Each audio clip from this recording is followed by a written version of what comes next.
Welcome to the Rock Fight, where we speak our truth, slay sacred cows, and sometimes agree to disagree. This is an outdoor podcast that aims for the head. I'm Colin, and today we're talking about the impact that will be felt at the register by the Outdoor Participation Report recently released by the Outdoor Industry Association. But first, please be sure to follow and rate the Rock Fight wherever you're listening. If Apple Podcasts is your preferred podcast app, leave us a written review and send a screenshot of that review to myrockfight@gmail.com, and we'll send you a gear and beer and Rock Fight sticker.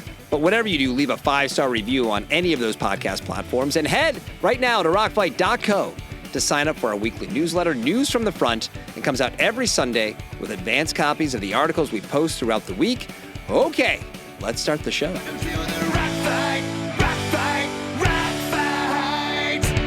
Last week on The Rock Fight, we put up an episode titled The Secret of Going Outside that referenced the recently released annual participation report that the Outdoor Industry Association puts out each year. The info in this report is generated through 18,000 surveys conducted throughout the course of the previous year and determines the activity level of the U.S. population from ages 6 on up when it comes to human-powered outdoor sports. I think it's like 50-plus categories. This report has been generated since 2007, giving us 17 years of data and trends, and 2024 gave us 3 notable metrics. The first, that the total number of participants in the U.S. hit an all-time high of 175 million in 2023. Second, the percentage of women participating in outdoor activities crossed over 50% for the first time. And 3, core participants are on the decline. Now, the paradox of participation being at an all-time high, but the core being on the decline, is what has caused the most buzz when it comes to this report because of what it could mean for the outdoor industry. Outdoor retailers often rely on the consistency of core participants to support their business. So if new folks are finding the outdoors at a record pace, but the people who recreate the most are on the decline, what does that mean for the soul of our industry? To dig into this, we have 2 guests with producer Dave and myself today. Kelly Davis is the Director of Research at the Outdoor Industry Association and has been the face behind this report since it started. Chances are you've seen her breaking down trends at trade shows at some point. And we also have old friend Wes Allen from Sunlight Sports in Cody, Wyoming, and he's here today to offer the perspective of a retailer and talk about what challenges or potential upsides retailers can expect as our industry evolves. Welcome back to the Rock Fight, where today it's the retail impact of the OIA's participation report with Kelly Davis and Wes Allen. All right, well, we're joined today by Kelly Davis from the Outdoor Industry Association and Wes Allen, back by popular demand, from Sunlight Sports. Third time now, Wes. You're coming for Patty's record, I feel like. Patty O'Connell's in Colorado right now, starting to sweat a little bit. I hear there's a jacket at 5 times, so I'm really excited about that. It's starting to get some buzz. I really feel like we're going to have to make it. It's a waterproof puffy. That's right. Oh, I don't have any of those. I'm very excited now. Yeah. I feel like we should make one and expect everybody fight over it. That's probably what we should do. But like seemingly everything else in life these days, the outdoor industry is finding itself as an added sort of interesting spot in its history. And I was perusing the latest participation report put out by the Outdoor Industry Association, which is basically a passion project by Kelly Davis now. And it drove home the point that we are in a time of change. And I wanted to see what we could sort of learn from the trends in this report with a retail presence as well. So Kelly, let's start with you. I mean, can you just give sort of the audience a broad overview, kind of the key takeaways from the report, or, if someone listening to this doesn't really know about it, what is the report exactly? Maybe that's probably the best place to start. Yeah, I mean, it's pretty simple. It's counting participants in outdoor and looking at it by activity and looking at things like frequency of outings, demographics, who's doing what groups of people are doing specific groups of activities, and what does that look like, and what can we learn from it? How can we look at this data and learn more about who our consumer is, and B, how can we grow this participant base? How do we keep it growing, and not just from the standpoint of let's just have more people participating, but let's have the people that are participate more. So it's sort of a learning experience. It's really kind of nice to be able to look back. And we've been doing this study since 2007. So we've got comparable data on all of these metrics going back to 2007. I can see through that period what happened up to the pandemic and then the explosion during the pandemic. I mean, I can see things that are happening over time, and that's kind of an amazing thing with data. I mean, it's a big data set. It's huge. I loved getting it. I get it on April 15th, and this year I got it on April 19th, and it's a big day. I mean, it's like Christmas for me. I open that thing, and it's like I'm ripping the paper off, going, okay, how many? And this year, so when I looked at it, I was expecting, okay, don't be surprised if you've got 1.5% growth. Just take a breath. Right. And well, before you get to that, what is sort of usually what do you expect from a growth perspective, or like how is there usually just a little bit of like a margin of error kind of grows or shrinks a little bit every year? Well, we have so many responses. Well, we have a quota of responses. We get 18,000 responses a year to the survey. So the margin of error at the top line is nearly zero at the top line. We get down to sports like adventure racing, the margin of error is a little bit bigger. But, in this case, we've got just an enormous amount of data from 18,000. And we do 1,600 interviews a month. So it's spread out. And that helps snow sports, for example, because they're not calendar year. They go season to season to season, as an example. But, yeah, it's a pretty amazing study. And I think that at some point, survey methodology is not going to work anymore. But we're not there yet. And this is, we've got a panel of people that are willing to take long surveys. So if anything, we're undercounting, right? When you think about what the bias might be of people that sit around and take surveys for points that target. But yeah, you get the idea. Well, outdoorsy people are notorious for wanting to tell you all about what they do. So I think this is probably a good survey for an outdoorsy crowd. It kind of is. Listen, I'll tell you, this is my N=1 moment. I joined their panel so I could take their surveys, and they never did send me this survey, which kind of sucked. But I had to take a whole bunch of like 30 to 45-minute surveys about bullshit, like where are you shopping these days, and like and at that point I was like, man, I've got better things to do with my time than do this. I think I can earn $5, in 10 minutes on somebody else's lawn or something if I'm not desperate. I don't know if the retailer on our call thinks that's bullshit, but I hear what you're saying. Well, so get back. It's April 19th. You open up this year's survey. What do you find? I find that we grew 4.1%. And, and after a year where we had already grown about 4%. So we went to 175.8 million participants, and that's 57.3% of the American population over the age of 5, so 6 to death. That's pretty amazing. I saw that the women in outdoor finally pushed past 50% participation rate. So more than 50% of women finally are participating in outdoor. It's 51.5. We gained 1.5%, which is kind of huge, actually. So put that in context historically, going back to 2007, maybe not exactly, but like where were we around then from that 175 and even the female participation number? Like how much have we grown in the past 20 years? Like, so just to give you perspective, I'll go back 10 years. How about that? We had 141.6 million participants in 2014, right?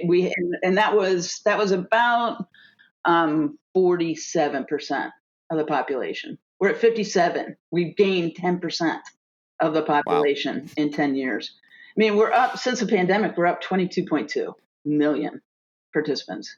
So the pandemic bump is sort of holding strong and continuing to grow. It is, and I I kind of expect it to plateau, and it's just not. I mean, and it's looking like a lot of people are just, hey man, hiking's fun. Let's go for a hike today. And I call my buddy, let's go for a hike today. That sounds good. That's kind of what I'm seeing going on. So, and we're going to get into the hardcore participation. That's kind of the other side of this number, right? That's almost the downside. But Wes, just kind of to throw it to you for a second. When you see these bigger numbers, I mean, you've been in the retail game a long time, and I want to get to like what you're seeing at the register, but kind of what's your reaction when you see that top line number? Is that surprising to you that the growth has been so strong? It's not surprising. I think that it's not surprising. The pandemic bump was real. Like, right, you couldn't go to a restaurant. You had to go outside for a hike or whatever. And one of the things that we do know about outdoor recreation participation is it's generally pretty sticky. In that you get into it, even if you're not doing it once a week, like once you get yourself a pair of hiking shoes, you occasionally go, it'd be nice to go out and take a walk around outside, or I should get back on my bike, or let's get down to the boat ramp and I've got a few hours. Those kinds of things are sticky. So an increasing participation is not that surprising to me. And I also, I have no data to support this, but I do believe that, people just don't like to be alone. And I think we're still coming out of a period of isolation around the pandemic. I think that's just natural to text your friends or DM them or something and say, I'm going to go out and do X, Y, and Z. Do you want to go with me? And that increases participation. Social connections increase participation. So it's not surprising to me. Yeah, my household is that. We're going to get into the hardcore in a second here. That's me. Obviously, I've defined my life and career around that. My wife she mountain bikes. She likes to trail run. She does these things, but it's, relatively infrequent. But she still is motivated to do it. She still says, I'm going to go do this. That might be weeks in between, but she still goes. You're right. It does it gets to that sticky point for just about everybody. But let's get into that part of it now. So Kelly, that way of the hardcore participation, right? Is it hardcore? Am I using that? Is that how you guys, the phrase? What's the word you guys use? Core participation. Yeah, we use core, and everybody wonders, well, what's core? Because everybody's got an idea in their head of what a core participant is. Even I do. I mean, when I do my little bias worksheet, I go, well, I have archetypes in my head too. In the core, I've got core, climbers and paddlers, and they're all in my head, and they all live in there. But it's really just a frequency metric. That's all it is. And, at the beginning of the study in 2007, Outdoor sat down, with the pack and said, okay, based on previous studies, the frequency of participation that is required to be considered a core participant, each activity is this, and it's different for each one. For example, to be a core participant in running, road running specifically, you have to participate 50 times or more in a year, which seems reasonable. I mean, if you're not running once a week, or maybe you take a couple. Yeah, are you even a runner? Right? I mean, to be considered a core runner, that's a pretty low bar. And for trail running, it's only 26 times or more. Right? Oh, come on now. Trail runners are running way more than road runners. Well, I'm as a trail runner myself, I'm like, what the fuck is that? But yeah, right. I have a theory about that, and I can only theorize a little bit, but I think a lot of road runners are sampling trail running, and we're counting them as trail runners, and so the core looks a little smaller in trail running, or trail runners are running road. And then I think maybe trail running is a treat for a lot of runners. Man, maybe it's just to cut the boredom. You can't eat chicken every day. You know what I mean? But the point is that this is the basis of which these things are kind of built off of, right? For metrics point. It's kind of an idea. And, I would say a lot of people have said, well, maybe it's time to change them. And I kind of don't want to, because that affects comparability of data going back, right? And I have the actual frequency, so I can see who the super duper hardcore people are, like the people that are participating in something 365. I mean, I've got those people, but these numbers are just a cutoff in frequency, so we can say, okay, this percentage of this activity's participants are relatively frequent. They're doing it enough that they're probably acting like that core consumer in terms of their buying habits.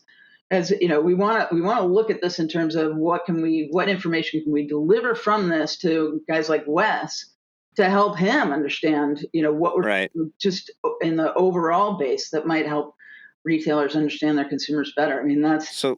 Where are the core participants in this year's study? So this is when the data gets a little bit painful, because we're right now 28 on average. Each outdoor activity, when we look at what percentage are those frequent participants, in 2023, 28.8% was the average percentage of core participants in each activity, right? And that translated, and this is a sum count. So I'm just looking at counting the number that fit into that core category in each of the 51 activities that we measure. And that number this year was 88.4 million. So it doesn't math. Don't try and math it, because a lot of those people are core in a lot of different things. So that includes crossover. That's just the sum of all the people that count as core participants in each activity. So it's 28.8% on average for activity. And just going back, just to give you some perspective, because I want to know too, back in 2014, it looked like 33.8% 98% of the participant base was core. But that's when the participant base was only 141.6 million. So Right. it was a much higher percentage. That was 98.6 million. Do we know why? Because I think when we first spoke about this on the Rock Fight a couple weeks ago, and Justin Hausman was here, and he was kind of thinking like, well, if more people participating, even if generationally, like we'll get into that bit in a second, like it's changing, you'd still think more people would be there'd be more core athletes or core participants. So, do we have any idea why that number might be going down? I mean, this is the best cocktail conversation in the world, right? For outdoor, this is way better than how many days. What do you think it is, Kelly? I know. What's the best cocktail? What's the best cocktail? I had this whiskey sour something the other day with it was amazing. But I think it's a lot of things. It's like a multivariate equation where you just keep chucking things in and right. see what has an impact. It could be, we've got a lot of screens to look at these days. I look at the frequency of participation of kids; it's going down too. Same thing. They've got a lot to do indoors. It's there. And I think I'm seeing a trend, especially in team sports, where you get kids really, really young that they make super core, right? That they go just travel league and that, they're just super core. That is true. I'm wondering, and I haven't seen a ton of evidence for it yet, but I'm wondering if the same thing isn't happening in some of the outdoor activities where, it's just, if you're going to be core, you're going to be just super duper core. Like you're going to be on the mountain bike racing team. Yeah, the generalist has gone away, and now it's my family and I go mountain biking, and that's it. I have a question for you, Kelly. Yeah, Wes. And that is, so I'm listening to you discuss the core participants, and that, in this last one, we had 28.8% of participants being core participants. Well, wait, that's 28.8% of the activity, of each activity is core participants. Okay. I just want to clarify, like when we're talking about these participation rates, right? When we talk about core participants, let's say that we have we have one person that goes out and goes, mountain biking 52 times a year. It seems like that would probably qualify as a core participant, correct? Yeah, absolutely. Okay. If they have a friend that they get to go mountain biking occasionally, and that person mountain bikes 12 times a year, but they paddle 12 times a year, and they go road running 12 times a year, and they go fly fishing 12 times a year. Are they core? Is that person meet the definition of core outdoor participant, this person B? They do, in a weird way. So I've got a little category which is 51 times or more, and they just have to participate 51 times or more in anything in outdoor. Okay, and it comes out like it's like 7%. Yeah, it's like 7%. And that the person you're talking about, I've thought about that person a lot. I might be that person a little bit. I'm kind of that person now. I've sort of given up on like hardcore or anything, and I just do a little bit of all of it. But Wes, when you hear some of this, like, because we can get into like, obviously we can peel this onion of like why all day long. But I posited last week that the impact of the lack of the hardcore or core participant is what's going to really impact the retail front, which is one reason we wanted to bring you on, because like. Yeah. That's the person you see almost weekly in your shop, right? It's not the person who just came in and they're like in town and they're coming in, oh, we're going to pick something up, and you never see them again. It's like, oh, hey, it's Joe's here. He needs socks again, right? Right. So does this kind of terrify you hearing this? Does this sort of, or is this, what do you kind of, what do you see through your eyes when you're hearing these numbers? I think that anybody who makes their living selling stuff in the outdoors looks at a participation study like this. It's got significant changes, and there's always that little twinge of, oh no, like we've done these things for so long, now they're changing. Sure. What are we going to do? There are a couple of things, though. I think I do think that for every change, there's an opportunity. Just in general, I think a lot of retailers who are at their heart optimists think about that way. It made me really interested, though, because I had, gone through the participation study when it came out. And then I had listened to your episode of the Rock Fight that was the one previous or two previous to this particular one, where you're talking about the knock-on effects on the outdoor retailers. And so I called a person I know, a guy named Dirk Sorensen, who's got a company called Curiosity Cartel. And Great name, by the way. yeah, it is really a great name. And, he's super sharp. What they do is they get cell phone data from individual consumers, and they track their shopping behavior into active sports doors. So he is watching where consumers are moving around. Okay. And I wanted to hear what he said about this. Like, what's happened in the last 12 months? How might we be able to correlate those things with what we're seeing in the participation study that Kelly did? And he had some very interesting tidbits. And I think, anybody who would really want to dive into the data and understand and maybe get some strategy around it, like I'm going to tell you the high level things I learned from him, but the data, both in the participation study and that Curiosity Cartel, is kind of so deep that it probably takes a lot more really engagement with it. But top line, here we go. There is a shift in where people are going when they're engaging with retailers, and it's really interesting. One of the shifts is this. The winner in changing visits of outdoor participants there are two winners right now. One is Dick's Sporting Goods. They're seeing a lot more traffic into there.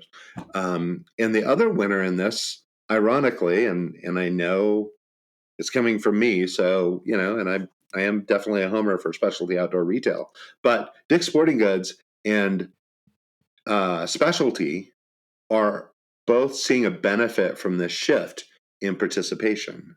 They tend to be younger customers, and the Dick's thing that checks. If you've got family, just like Kelly was talking about, and you've got kids, and you're going to go get some cleats, or you're going to go get a bat or a mitt, or whatever, you're probably going into, like, that's the most common store for you to go in. And because they have exposure to outdoor, you might have the ability to buy stuff there too. The thing that was also very interesting is that the door swings at REI that he reported have declined significantly, and their average customer is older than it was even 12 months ago. They're aging.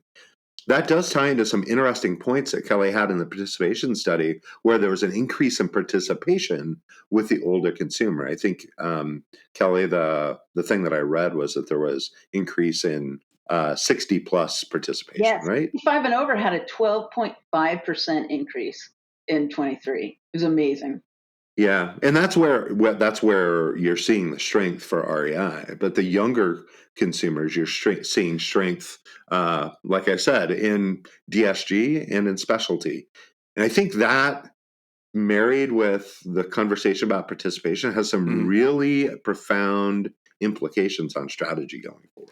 Just connecting dots and trying to think this through logically, that tracks. I mean, even anecdotally speaking, right? Because at this point in my life as a consumer, Dick's and REI are pretty much interchangeable. There's a Dick's that's closer to my house, so if I need something that I would go to Dick's for the same reason I go to an REI, because I'm not going for the experience. I need something for a trip this weekend or whatever it is, and I can pretty much get almost anything I would get at an REI at a Dick's.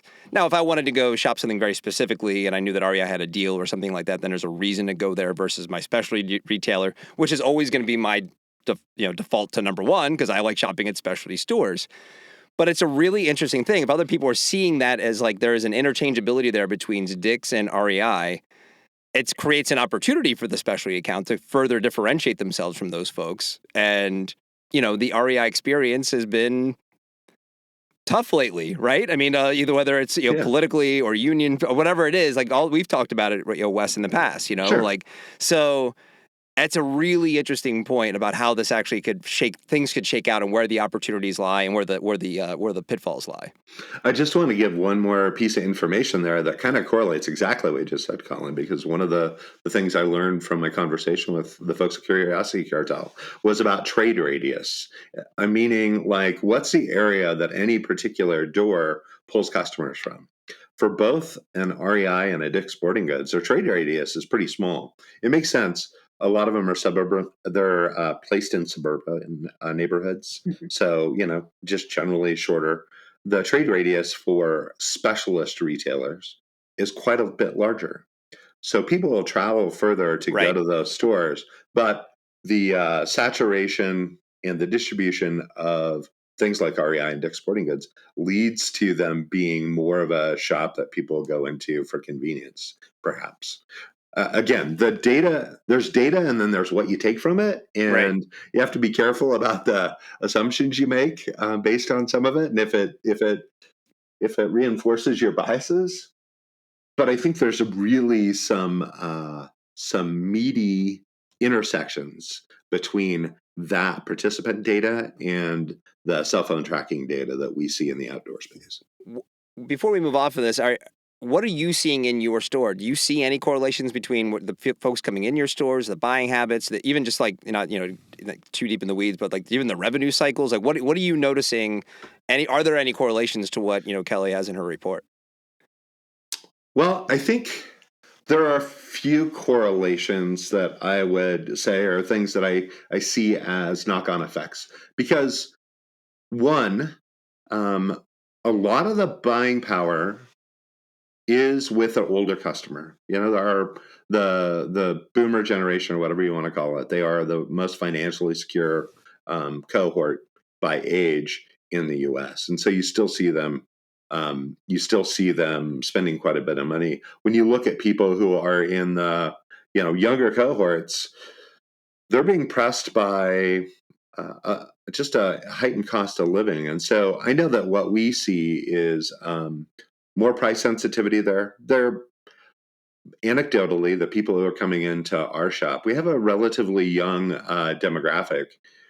They are price sensitive. They want to support the people in their community. They also really need to make sure that they are getting the most they can for their money. The other thing that I would say that I think ties into all this participation stuff, and I think I would be remiss to talk about, is what they're buying. We've talked about this before. You can have somebody who's come into any retail location that sells outdoor gear in the last 12 months or 24 months, and maybe they came in 10 times. Maybe the second time they came in, they bought a road bike, right? And they spent a lot of money, and it was $7,000 or $8,000.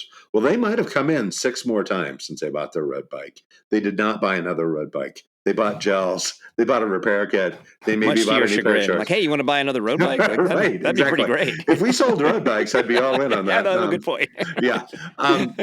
But we do see that, and the conversation in the retailer community is very much that. In that, those, as everyone has heard ad nauseum, those big ticket purchases happened right after stimulus and when everybody was like trying to figure out what to do. There is still traffic. We're still seeing those customers come in. They're buying different things, and it has an effect on people's revenue. Kelly, when you look at your report, what activities are you most bullish on? Like what? I mean, obviously, I'm assuming hiking is just right at the top because hiking's always right at the top, right? Yeah. But is there anything that kind of surprises you on the actual activity side? Birding and wildlife viewing never cease to stop amazing me. I mean, like the frequency of participation in birding is like one of the highest. It's like 57 times a year. People just go out and look at it. And you've got to go a quarter mile from your house. It doesn't count. Like, look out your windows constantly. Is that the progression? Like, everyone says they hate running, and then you get older and you have kids and jobs, and you start running because you have to. Then eventually your knees give out, so you start birding. Is this kind of this is the progression? Like a hardcore triathlon and duathlon to now I'm hiking. I'm now a pedal kayak angler. I dropped a couple thousand on that this year because I just needed something new. Yeah, and I think that it could be a progression. It could be, hey, I'm not going to tear it up on the trail anymore, but look at that owl. where I am. So I think that might be happening. So I'm most bullish on hiking, camping, fishing, especially freshwater fishing is nuts right now, especially with women. Um, who knew? Bicycling, all of it, especially mountain and gravel. And I want to start measuring gravel. I think gravel's huge, and Yeah. I'm always Yeah. going to be bullish on running and trail running. Always. So for both of you, though, what can brands do? What should brands take away from this report? Because, that's sort of the one maybe slot that isn't kind of filled on this call, right? I mean, we all sort of have to get data, digest data, and how do we go forward using that data to inform our decisions? What can brands do better to support consumers and retailers as sort of the landscape changes? For me, when I think about it, I'm thinking about it at a super high level. I'm thinking about really understanding consumers. So, I would recommend as a researcher, you've got to do segmentation and build personas and really think about how things have changed over the past 10, maybe 15 years. Because we've seen some trends that are long term that way, and really think about that in terms of the deep, questions. What motivates people to go outside? Has that changed? What who am I seeing outdoors, and how has that changed? Because it is. I mean, the new participant and young participant is a much more diverse group, and there are more of them. So the motivations for going outside have changed, and you really need to understand why your consumer is going to do the things that are going to lead them to buy your product, and really think from that level. You've got to really think from the consumer up, rather than build it and they will come, because we know the core, we are the core, we're going to build things for the core, and here they are. It's that you'll still be able to survive that way, but growth will be a problem, right? If you're only looking at the industry from that perspective. So that's what I think about when I'm thinking about this report and what the implications of it are. And there's a lot of inference in what I just said. So, and that's what I hope, is to just start more conversations like this about what we can do. Yeah, for a long time it bothered me the way brands would, a few years ago especially, probably the pandemic shook it out of them, but there was still such a adherence to marketing to the core when the landscape had so obviously changed and so many more people were participating. And it does feel like that's softened quite a bit now, and brands seem to understand that their audience is larger than that. But this is, now it's here, it's in black and white data. It's like, hey, actually, you're marketing to the one part of this report that's declining. So if you're still trying to be a super hardcore brand, maybe you should try something else. So Wes, what do you think? I think that I think it's really, all these conversations are super interesting. I think there's a tendency for all of us to maybe paint everything with a really broad brush. But what I would it's a podcast. Yeah. That's what we do here. I would okay. Point taken.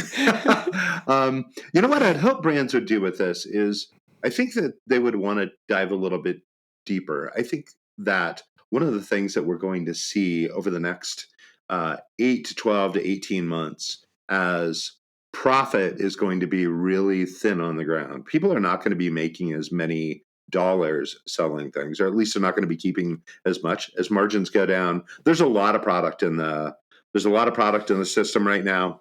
So as you look at it from a brand perspective, I think that you would really want to spend time understanding what parts of your line resonate with what consumer. So you talk about a casual versus a core participant. And every brand of any size has some product that's aimed at somebody who's just getting into it and somebody who's enfranchised.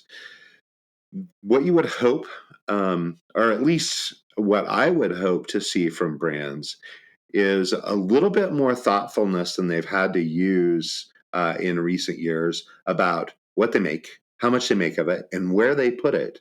So we go back to both participation and visitation data. Brands that are going to succeed are going to pull back. They're going to say, okay, we have X, Y, and Z business partners. Business partner X over here, they get this demographic that matches up with this particular thing that we make in our line. Y gets a different demographic, and this matches up here. And Z, they get a demographic that really doesn't match up with our line at all. recently, they would just sell everything to everybody. And if Z wanted to buy a bunch of stuff, they would sell it to Z, even though that it wouldn't move. And then it would kind of pollute the rest of the ecosystem.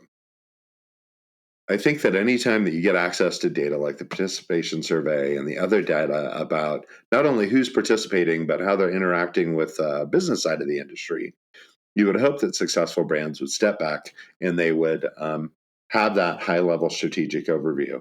The thing that got us out of that was honestly 4 or 5 years ago when the pandemic happened, you could just pour product wherever it wanted to, wherever you could put it, and it would just go away. Mm-hmm. We are not in that spot right now. I think that there's a lot of information. I think there needs to be a lot of self-reflection, both on the brand side and on the retailer side, about what product is going to get placed where and how that can be most efficient, most effective. I think I got everything we need to on the topic, though. Anything we missed, Dave, that we want to make sure I should ask? I did want to just point out, though, Colin, this whole discussion between core and hardcore. Core is for the participation study. Hardcore is for the School of Rock. You're not hardcore. Yeah. You're not hardcore. You're not hardcore. Right. I think that is true, actually. That was proven. Thank you, Richard Linklater. Yeah. You have to ask. Actually, one more question, for Wes there. You did get kind of into it, but and I wanted to ask it at the front end when you were talking about, so we've got this influx of participation. So on the top end, it is rising. It has been rising. What is the most effect on your, like, have you changed what you bought?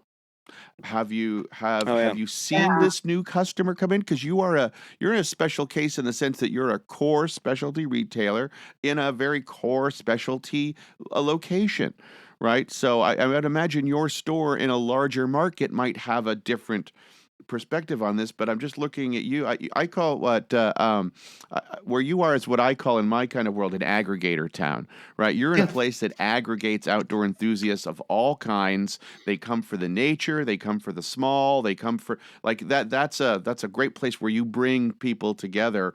What does this top line participation increase mean to you from just how you've run your business over the last couple of years? I think we viewed it as a great opportunity. I think just from a business perspective, one of the things that any retailer in an outdoor activity will tell you is that the more profit or the earlier someone is in their journey in getting involved in an activity, the better business it is to be involved with them. Like when people. So you're taking advantage of the uninitiated? Is that basically what you're saying? No, you are making a living by inspiring people who want to get outside. I like that. Who does your taking PR? A page out of package goods. Yeah, that was good, right? Toothpaste preference, razor blades. Let's get them. I'm teasing, early. but it's true. I mean, like that's when you don't have to be. You could be if you're into a new sport or new activity, and it's at early days. You're like, oh, I'm going to try this now. Like, oh, you know what? That shoe didn't quite work for me. Let's go try this one now. Absolutely, that's the benefit to the retailer, without a doubt. Yeah, it's a huge opportunity. Related to this, I will share a stat that I've seen replicated through studies time and time again, and that is that less than 20% of people ski a second time. I may have done that study. Yeah, like your first time going skiing, like bad boots, standing in the rental line forever, hold on the lift, cotton socks, all of it is so bad that the vast majority of people never do it a second time, right? So, speaking about my particular retailer, our focus more and more as people are getting into this, and it's not as much the enfranchised people that are visiting our store, but it is a younger person who's getting into it, is, I know this sounds very trite, but it's to be welcoming and not intimidating, and to have stuff that you would want to, give to somebody for their first time to go out. Like, you don't need a pair of $300 full steel shank boots to get started into hiking. The people who got started in the 80s and 90s, that's how they got started. We used to think that, though, right? That was sort of that was the deal. I mean, I kind of mentioned even in the episode last week or even in our outline about like there was this rebellious nature to it. And it was that, the hardcore thing was more real. It's like, oh, you're doing that. Like, you're such a badass if you're out doing that. And don't you want to be like this? But the barrier to entry was much higher because you had to sort of get over that to kind of be seen as one of those people. And now it's much more welcoming, right? I mean, go on TikTok and see what the thing kids are watching. It's much more about mental health and physical health and all of these things that are much more empowering. Sneakers. And what? And sneakers. And sneakers. Yes. Yeah. Or flip-flops even. I mean, and you really want to work with partners that get that, right? You want to work with brands, and you want to work with the other partners that understand that is the case. So you take, we've seen the trend in decline in hardcore users. We do sit right outside of one of the premier outdoor spaces in the U.S. We're in the middle of it, really. And way back in the before times when I started working at the retailer, like we sold a ton of big packs because everybody was going out, for 12 and 14 days. And it's pretty well documented that is a thing that has fallen off quite a ways. We now focus on things that you can pick up. And if you're going to go out for a morning and then you're going to go have lunch and everything, that's fine. We still have the big packs, and we still want to be there for that customer. But if you really want to welcome people into the sports, you have to make it so that you're presenting you need to present an environment that's both inspirational and approachable. And that's been our mantra, especially over the last 4 or 5 years. So Kelly, let's give you the last word as we kind of look ahead here. Based on everything you've seen, what kind of predictions are you willing to make, or do you expect these trends just to continue, or is it sort of, are we in a place where it's kind of chaos and who knows what's going to happen in 2025? I mean, the patterns are starting to play themselves out. I mean, one of the things that I'm watching really closely, and this is going to sound weird, but I'm watching inflation. I'm watching general consumer spending, because I think that's more indicative of what we can expect in our market, especially in our younger demographic. I mean, the one thing I love about the 55 plus crowd is they've got time and money, and it sounds like Wes has experienced that with that crowd too. But right now, younger people are getting squeezed like crazy, man. It's like, a steak is 30% more expensive than it was 3 years ago. Your housing's 30% more expensive than it was. It's insane. And they don't, I mean, if you're young and you're struggling, maybe you're saving up for a ski pass. You pay, your $1,200 for a ski pass, and what do you have left over, so that you don't have to eat ramen and beans and rice for the rest of the year. So I'm watching those metrics most closely to try and see what we can expect in terms of spending in the market. And in terms of participation, look, it's been 2 years of me going, well, I'm going to be conservative. So, I'm expecting 3% growth, which is less conservative than I used to be. But I mean, we're getting close to, the same participation rate that coffee has in the U.S. So at some point, things are probably going to even out a little. I don't think that's an accident. I just want to say, not. I think there's probably real reasons for that. Yeah, we're definitely. I love both those things. We've exceeded alcohol, so we got that going for us. So yeah, I'm expecting continued growth, and I just want to make this clear. There's huge opportunity in the new people that have joined and are not considered core by frequency yet. I mean, just if we get those people just going out, and it's about 90 million that are casual, just one more time. I mean, that's a lot of things, and there's an economic impact there. So, I think that if inflation cools and the economy stays stable in terms of the labor market, and we're starting to see prices actually go down in certain places like food. Yeah. If we continue to see that, then I think we're going to see a healthier retail market. And I think participation in terms of at least the casual participant will continue to grow at about 3%. Core, I'm hoping that this is where the conversation really is at. Can we get these new participants participating more? If they started hiking, are they going to start camping? Are they going to start fishing? And how can we help them along? And what points in that journey can we push on to be most effective in helping them, explore more opportunities in outdoor? That's what I think. Yeah, maybe it's just could be a bit of a transition. I mean, it'd be interesting to see the reports like 10 years past the pandemic, right? If a lot of people come into it and then all of a sudden just we have an avalanche of new core users because they've just sort of now really gotten into it, started kind of casually. We'll see. It'll be interesting to kind of monitor over the next a few years here for sure. But thank you both very much for coming on the show. Really interesting stuff. I think it's great to dig into it and really appreciate it. Thanks for having us, Colin. Hey, thanks, Wes. Bye, Kelly. All right, that's the show for today. What do you think? Will core participation go back up? Are retailers screwed? Do you like dicks as much as REI? Send your feedback to myrockfight@gmail.com. The Rock Fight is a production of Rockfight LLC. Our producer today was David Karstad. Art direction provided by Sarah Gensert. I'm Colin True. Thanks for listening. And here to take us right towards those westbound signs and just to leave town tonight, it's Krista Makes with the Rock Fight fight song. We'll see you next time, Rock Fighters.